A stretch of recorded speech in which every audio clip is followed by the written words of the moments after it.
Hey guys, before I start my video, I wanted to promote another channel. She is my friend, her name is Chris.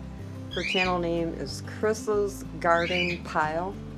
And I'll put the name across the screen if you guys would all go take a look at her channel. She's got beautiful, beautiful plants. She's an older grower. She's been growing plants for 40 plus years, and she knows what she's talking about. Her plants are gorgeous, her house is gorgeous, so please go over and take a look, and if you like what you see, subscribe. She just started. She's only got one video up right now, but she is working on more. It took me all winter to talk her into doing this, so please go over and check her channel out, and I'm sure you will like what you see because her plants are gorgeous. Okay, now on to my video. Bye.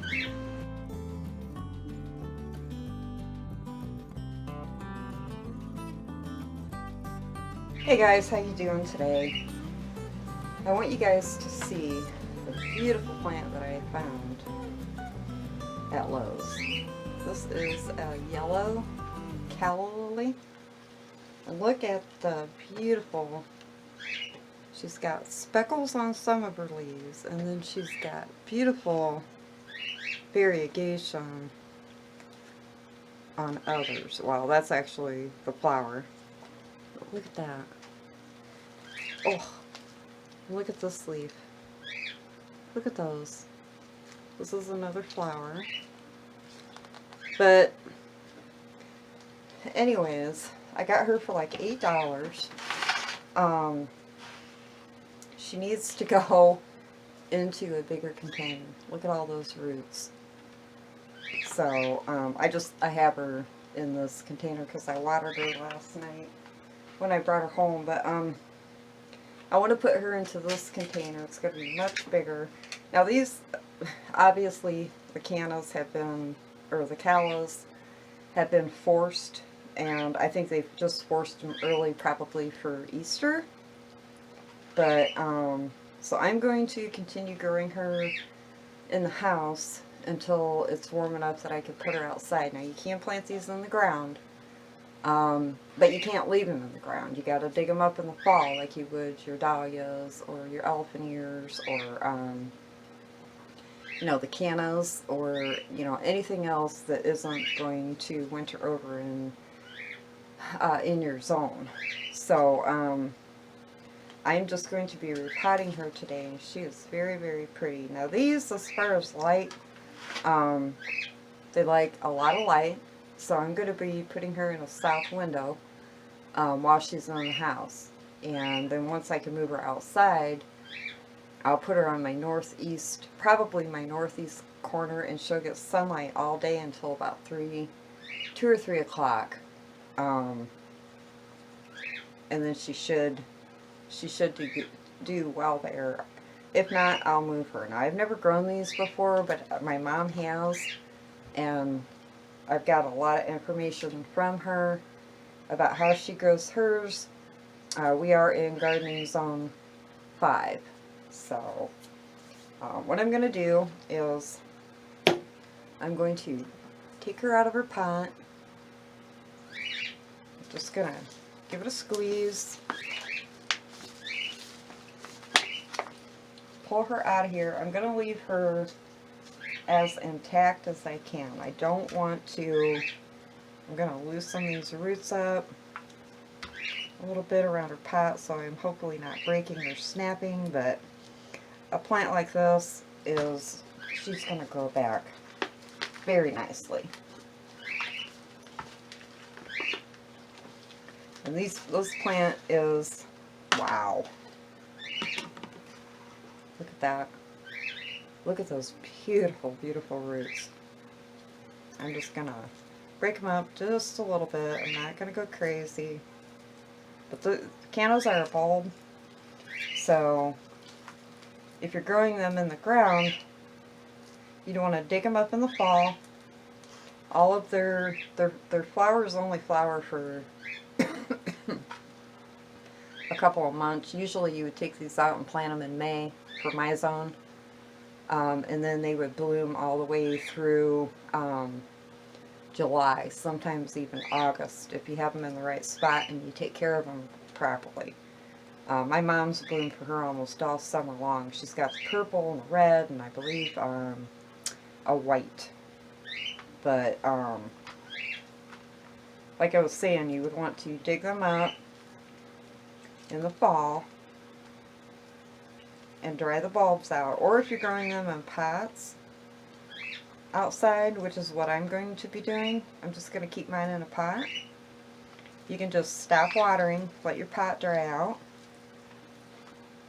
cut all your foliage off, and bring them in the house and put them in a cool, dark spot for the winter, and then bring them out again in the spring to get them started if you want to before you put them outside. So I'm just kind of brushing off some of the soil around the top. She's in a heavy peat mixture. And I'm going to be putting her in potting soil with a lot of perlite in it. These like to stay on the moist side. They are a water-loving plant. I was reading another article that said you can actually plant them as a pond plant in landscaping or right directly in the pond on the edge, like on the edge of a pond, and then they'll grow right towards the water. Most of them are not winter hardy though, so you would have to be careful. So I'm just giving the plant roots here a little bit of room. Like I said, I'm not going to go crazy breaking up the root system. Plants really don't need you to do that. They automatically will spread out on their own. So I think a lot of times when people do that, you cause more harm than good. But alright, now I'm gonna, let's see. Oh, that's about perfect. Let me get rid of this soil I'll take out and get rid of. And I just watered her last night when I got home. But I probably will water her again because she is going into a much bigger pot. And I did put some fertilizer in here. And she will be growing in this pot all summer long, and then what I'll do is I'll just lift this pot up and there, I'll turn it on the pretty side so you guys can see it. But I'll just lift my pot and bring it in. All the foliage will start to die back, and you know she's getting ready to go dormant for the winter.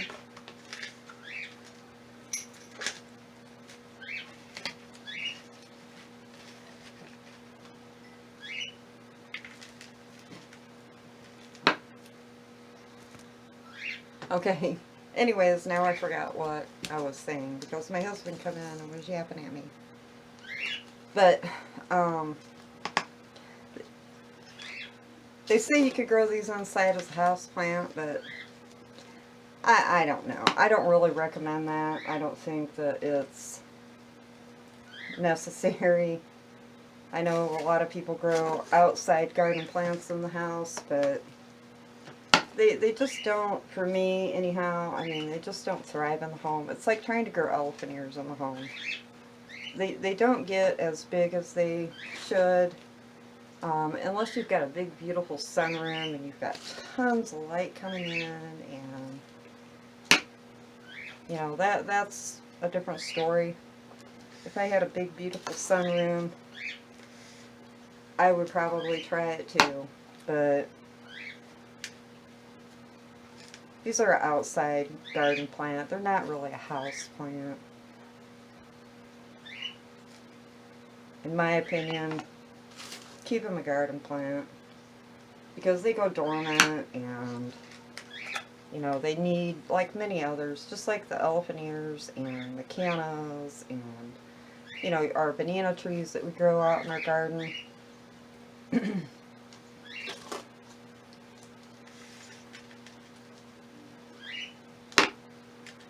Well, I shouldn't say banana trees because those are grown down south all the time, but you know, that's the right environment for them. So, alright, there she is. She's all potted up and ready to go. And like I said, once, need a little more soil right there. Once it gets warm enough to where it stands 60 degrees or so at night, no lower than 50, she will be going out and be grown in this container all summer. I won't plant her in the ground this year because she was started so early. And then I'll just bring the whole pot in and let her go dormant over the winter. These leaves on here are just beautiful. My mom's going to give me a few of her bulbs because she's got a lot now. She offered just buying a couple plants because these do spread also, which is another reason why they need to go dormant in the winter. They grow and grow and grow all summer long, even though it's a short period. They do grow and they make more baby bulbs. I was trying to see if I needed to pull off. There's another dead I want to pull off. You know, they spread, so every year you'll get more and more of these beautiful bulbs. I'm going to go ahead and water her in just a little bit. And like I said, these do, if you have them in the house, like right now, if you get any for Easter, you want to keep them in a very bright window. I'm going to put mine in the south window. And they like to stay on the moist side, so make sure you have them in a really well-draining soil, but yet you want to keep them moist. They like that moisture, just like an elephant ear or something that you grow. So, and as the flowers die back, they will kind of, my mom said they will kind of curl in, and like this flower right here, it will curl in around itself and start turning a greenish color, even though this is kind of a yellowy green. And then you can just go right down to the base and cut it off. But these flower for a really, really long time, as long as they're in the right environment. Like this flower right here is spent, so I'm going to go ahead and just cut the tip of that off. And then I see another one down here. I'm going to cut that one off because they grow right out of the leaves of the, well, no, they don't. They have their own little stalk. They're just close set to the leaf. I don't know. I'll have to be, like I said, this plant is very new to me. I'll have to keep an eye on it and see exactly how she grows. Until I have a plant for at least a year, I don't like to give a whole lot of advice on them. So if you guys are interested in getting these for your area, I would suggest, you know, do your research for your area and see what they do. But she is just gorgeous. I love it. I'd love to have a white one and a purple one. And the leaves, they got the speckly leaves on it. Beautiful. It's funny how some of them are speckled and some of them are that heavy variegation like this one. But anyways, I've got 2 more garden plants that I'm going to show you guys, not in this video. I'm going to do a separate video. Because I also need to repot those up. They're garden plants for outside for the summer. But I'm going to go ahead and pot them up, get them stabilized, get them fed, and finish growing them out on my back porch. So stay tuned for that gardening video coming up very soon.